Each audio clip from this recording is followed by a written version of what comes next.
Is he so committed to us that he gives cancer to good people? God doesn't give cancer to good people. Really? Really? Who gives cancer to good people then? You and I live in a cursed, messed up world, just in case you haven't noticed. And there's a lot of havoc and a lot of chaos. And when you read the Bible, you bump into Genesis chapter 3. And in Genesis chapter 3, we read about a fall. And it's a big fall. It's not a question of someone stubbing their toe. Adam and Eve commit cosmic treason against God. There's a major fall. And that's where the earth is messed up. What's the point of the book of Job? Did Job sin? Is that why he suffered? No. Job suffered because he was born into a cursed, unfair world. Job suffered because God had a bet with Satan. Yes, Satan obviously challenged the integrity of Job's faith, correct. So God has a gambling problem. No, it's an issue of free will. And obviously Satan's point was, the only reason Job has faith in you is because he knows who butters his bread. And his faith is just based on you unloading the goody-goodies on him. And once you take the goody-goodies away, he'll curse you to your face. But we're missing the point that God felt he had to prove himself to Satan. Why did he feel he needed to prove himself to Satan? God didn't have to prove himself to Satan. He didn't have to, but he felt he needed to. No, he did not. The book of Job is not about God proving anything. The book of Job is a challenge of, is Job's faith based on having the goody-goodies in life delivered on a silver platter, or is Job's faith based on the character of God being good in spite of the circumstances of life? Some people say to me, well, God made it, so why don't you smoke it? Well, yeah, God made poison ivy. Please don't suck on it, okay? We live in a messed up world. God created a good world, really good. Then when we rebelled against God, nature got cursed. Everything got cursed. We live in an unfair, messed up world. So we gotta be wise. We gotta be shrewd. So, no, just because God made something doesn't mean I need to smoke it or suck on it. Second point. Cliff, no. There's no way you should be drinking alcohol. Whoa. The first miracle that Jesus performed was turning water into Coca-Cola. No.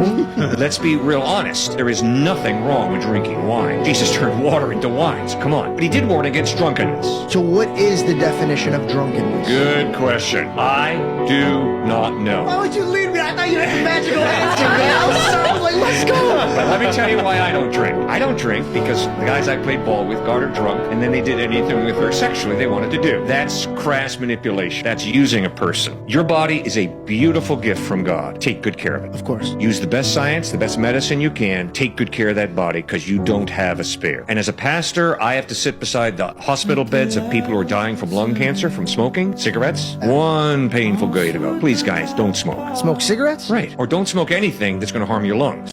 A Christian is someone who understands, I have a problem with sin. I am a broken person. At times I do experience unhappiness and even depression and disappointment.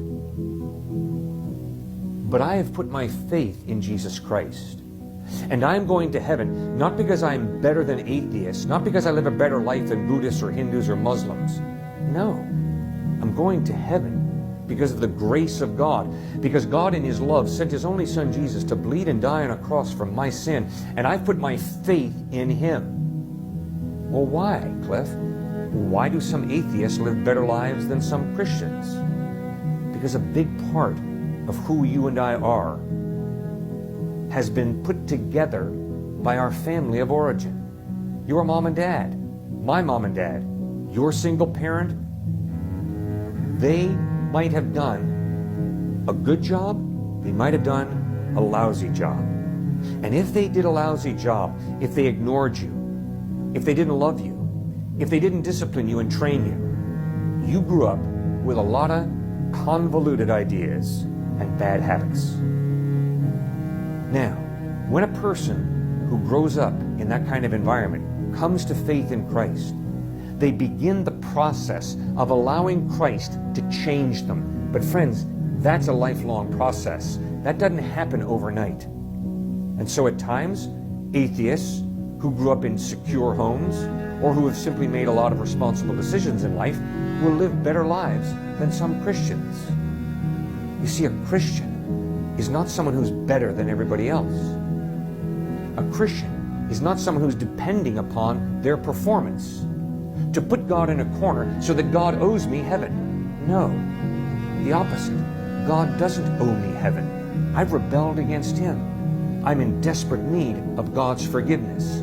And that's what God gives me when I put my faith in His Son Jesus, when I ask Jesus for forgiveness, and when I commit my life to Christ. That's the gift that He gives me. And Christians have girlfriends and boyfriends. Watch this. No, there's no girlfriend and boyfriend in the kingdom. The only covenant that God allows is marriage. So you're asking, how could I even understand who's going to be my wife or my husband if I don't date? Great question. There's something called courtship. You can't say, hey, that's my girlfriend, that's my boyfriend. They're still your brother and sister in Christ. When you're courting, it's just identifying that you see this person as a potential wife or husband. So what you should be doing is getting to know them, going on dates, figuring out what's going on with their life. Have a pastor, someone who's counseling you. Go to your pastor for help and advice. Make sure that they're covering you in prayer. You have to wait for the confirmation from God. God can confirm through dreams, leadership, other people. God can confirm many ways, but wait for the confirmation. Wait till it's undeniable. You shouldn't even be considering marriage if you're still stumbling with pornography, fornication, and lust. It can destroy your marriage. Get deliverance and healing. Prepare for your wife or husband. Comment what you think and follow and subscribe for more.